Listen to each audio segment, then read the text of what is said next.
Hello again, every pony. I am Jesus Manson, and as you can see, I'm no longer in Baltimore. I am back home after BronyCon 2018. I got back last night, and this is actually a second recording about my day 3 adventures because I filmed a little while after I got back home last night, and it really didn't meet up to what I really wanted to display myself and talk about because I was dead tired after the whole weekend.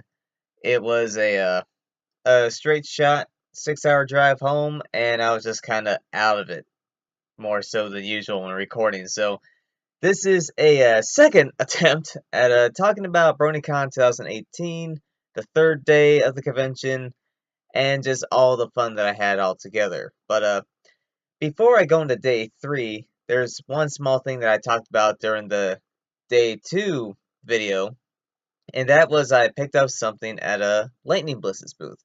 I picked up one of her portraits, and it was one made as a bit of a rebuttal to one by Silver Quill. The two kind of go head to head every now and again with their artistic creativity, and where Silver had a particular image of himself drawn as Pharynx, but with his head on the body to kind of throw off Lightning Bliss. And so, in retaliation, she made something, and I actually got signed. But what actually happened was, when I got the portrait in the first place, I told Lightning right off the bat, "Oh, I'm gonna go take this over to Silver Quill." And she says, "Oh, let me write a message." I'm going, "Okay, write whatever you like." So, I'm gonna try to cover up what I can here. In fact, I'm gonna use something else I'm gonna be talking about a little bit later. We're gonna cover up a little bit of the message. This is the image that she drew. And we'll go down in order here, and here's Lightning Bliss's message. Here's Silver Quill. Silver Quill's a little rebuttal. My apologies if it's hard to read. But since he also brought Keyframe into this, she had her own thing to say as well. So this is honestly the most humorous part of my entire con experience, just to see these three kind of go back to back with each other over this, and it was a lot of fun to see how they reacted. Unfortunately, where I got this taken to Silver, I doubled back to Lightning Bliss, showed her this, then she showed Keyframe, and then she wrote her message. Sadly, I wasn't able to get back to Silver Quill to show him the rebels I just put out on Twitter, and I'm sure he saw it at some point. But this was a very humorous moment. I'm really glad that they got so involved in this, and really helped make my weekend all the more special. So we'll set that over there, and let's see. Day 3 of BronyCon. Honestly, it was a slow start that built up to a big end. That morning was just getting up, getting packed, checking out of the hotel, putting my stuff in my vehicle until I hit the road back. Went to the con, hung out in the vendor hall for a while, and I managed to pick up a few other things before the first panel. I want to, well, no, not first panel. I'll get back to that later. But down the vendor hall, there were a few things I still had my eye on, and I wanted to wait another couple days to see if I still wanted to get them. Well, one thing off the bat that I just decided to do was a nice little new clip to put on my carry-on bag of Rah Rah. I'm a huge sucker for Rah Rah if I haven't made it clear already. So, one of the booths by Silver Quill had a bunch of these and a whole bunch of different characters up for sale. And I'm going, you know what? That's too adorable. I gotta have it. So, I picked this one up. I love wearing this around. And one of the merchants I saw there had a whole bunch of fantastic pint glasses with laser etched art on the glass. So, there was two that really caught my eye. One being of a Twilight Sparkle. I love the artwork of her, and she had the art on one side and the cutie mark on the other side. And the second one is one that I did not expect I would love seeing so much, so I ended up getting it anyway. This is a Sunset Shimmer in her pony form and her own kitty mark on the other side, and I just thought it was really adorable, really cute, and I thought I'd enjoy a good pint of beer out of this. So got myself a new set of glasses. Last year I got there was a Daybreaker and Nightmare Moon set, the last in stock, and I managed to swipe that before anyone else could. So I'm slowly building a nice little pony pint glass collection. Can't say I can complain. Now, next up is a calendar. For everyone that is involved in the, let's see, Brony Charity Fund, I forget the exact name of it off the top of my head. The Brony Thank You Fund, my bad, it's written right back here. Every year, they're at BronyCon. You can donate, and you get a pin that gets you discounts around the vendor hall. And for at least 15 bucks, you can get a yearly calendar. I got one for 2018 last year, and I got one for 2019 this year. On the back, you can see all the art and all the different artists that contributed to what's going to be in this year's calendar. And it's a nice little new tradition that I'd like to do, because these calendars have fantastic artwork. I always need a calendar hanging up to remind me about certain days and certain events. So I'm glad I got that. Now, next up is something I actually got from the silent auction. Off to the side of the vendor hall, there is a silent auction area, and there's a whole bunch of stuff, mainly paintings, a couple shadow boxes, a couple items in particular that I decided to go for. One was a handmade Twilight cane. This was, let's see, a solid wood, plastic head, polyurethane, gold finish. Unfortunately, that got too high out of my price range that I wanted to go, what I wanted to pay to get. But there was something else there that no one else bid on, and I got it for the opening bid alone. Last year at BronyCon, there was a merchant that had these particular pins, vacation pins, with each of the main six. And unfortunately, the artist had discontinued these, so you were not able to get the whole set anymore. But during the silent auction, what was donated was what I believe to be the original press set. So these, either the first off the line or one of the first full sets to come out.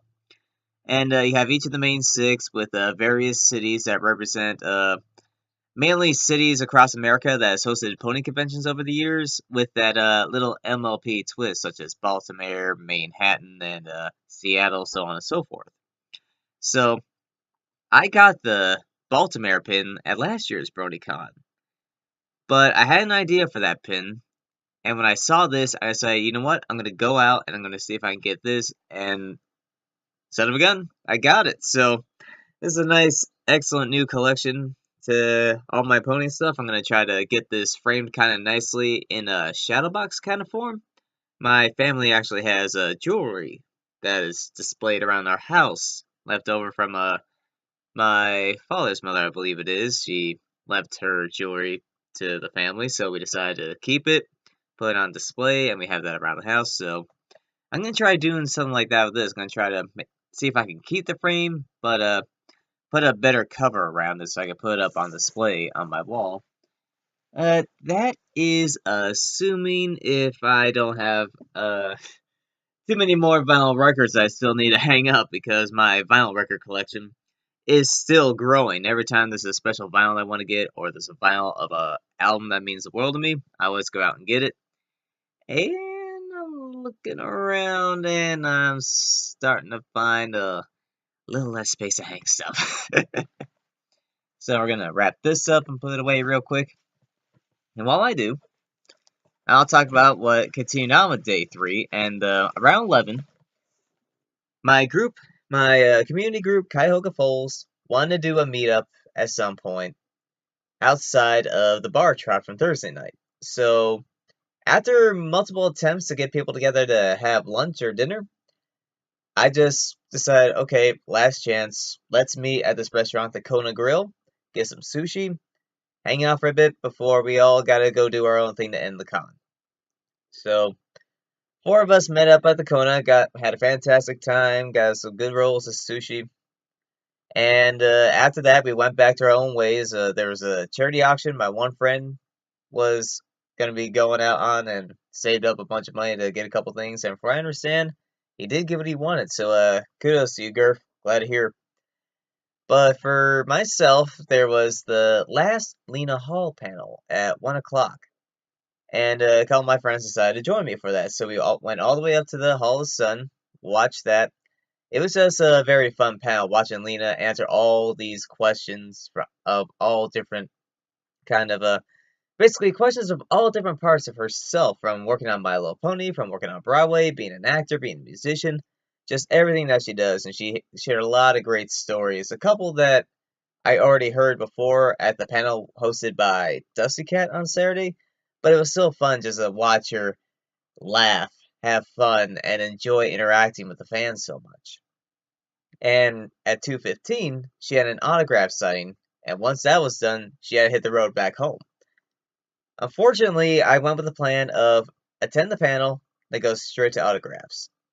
By the time I got over to the autograph section, which ended up being right next door to where the panel was, the line was already capped, meaning that it was completely full. They weren't going to let anyone else in.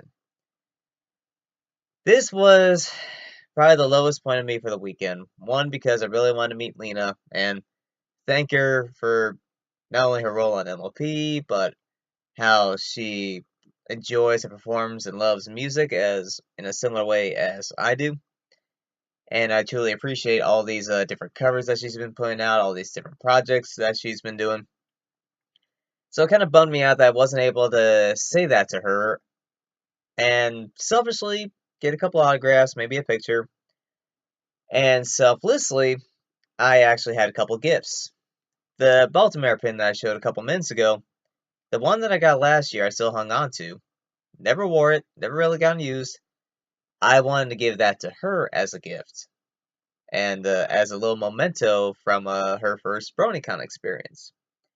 Another thing was that throughout each of her panels, she learned about how coloratura was more and more, we'll just say, marketed across the My Little Pony franchise, whether it be from, let's see, video games, a background shot in the movie, trading cards, and the whole time she's going, wait, I'm on a trading card? Wait, I'm on the internet? Wait, I'm in the game? So it was really cool to just see her get so excited at how much not only the franchise, but the fan base continues to celebrate and enjoy what she contributed.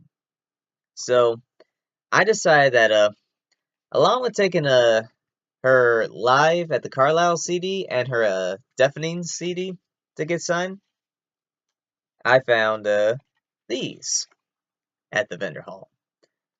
I was looking all around for single cards, and this was the only one. I found one person with the standard coloratura card. Everyone else had a Countess card, but it was oh, you got to buy the whole set of cards to get that. I didn't want to do that, but someone had these limited edition holographic cards. So one I was gonna keep to myself and hope to get signed, and the other was gonna be a gift for Lena.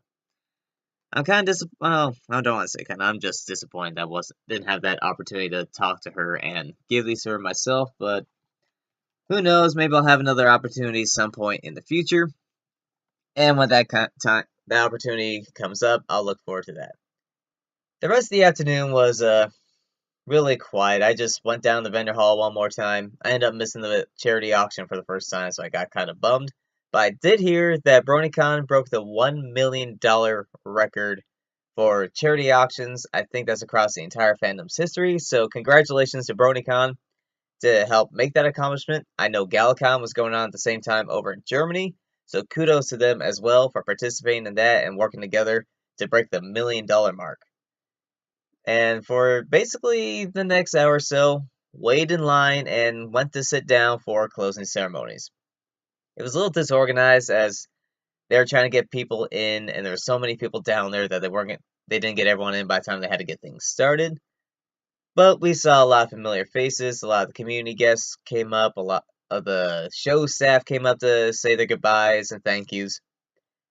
And there is the elephant in the room for the final announcement, but I'm not comfortable enough to add it on to the end of this video. That is a subject that I'm going to be taking on a separate project, so keep your eyes out for the YouTube or my Facebook page, depending on which version I want to do, whether I want to do a recorded thoughts session or whether I just want to type out my words in another segment of a question or perspective.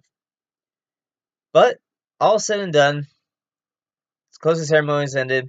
I got to give Dusty Cat a quick bro hoof, say goodbye to my friends I was sitting with, and then by 5:30, I was back on the road for home. Got back just before midnight last night, and just pretty much dropped to recharge up until about an hour or so ago when I actually woke up. But that wraps it up for really day 3, and my overall opinion for BronyCon 2018, it was fun. It was memorable, it was enjoyable, it was relaxing.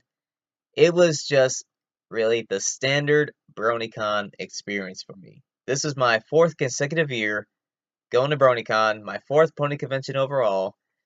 The atmosphere felt the same, the attitude still felt the same.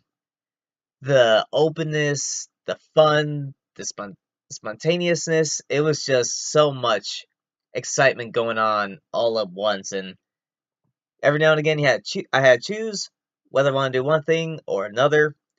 Sometimes I got left out. I got to do things I really wanted to back to back to back to back, which makes my con experience all the more enjoyable. All the panels I attended were fantastic, whether it be from let's see, the Apple Family panel, Reviewers panel, Analysis Anarchy, the 2 solo Lena Hall panels, YouTube for Dummies, Horse Famous After Dark, seen Crusader and Prince Whatever at Brony Palooza. Oh man, what else? Oh man, there's just so much was going on at all these different times. It was just so much fun for me. Oh yeah, the Prance tournament. I know I mentioned this in the day 1 vlog, but at the last moment I just decided to enter the Prance tournament with a couple friends of mine.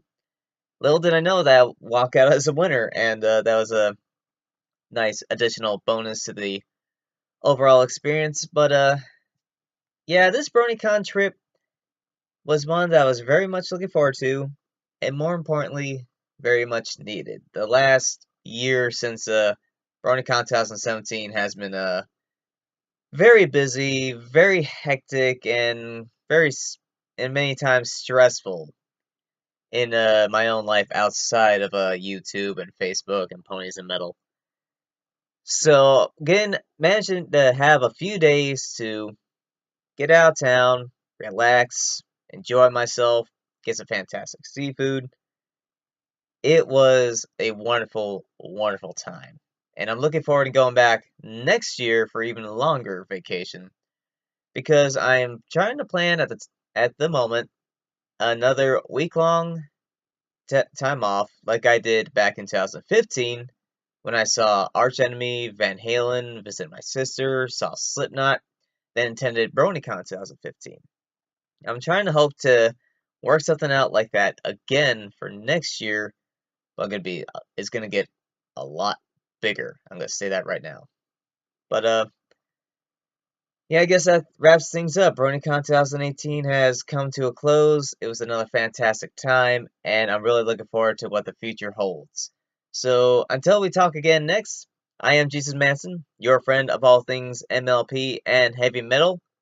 And thank you to BronyCon for throwing another year of wonderful memories and the magic of friendship coming together in so many wonderful forms. I'll catch you all later.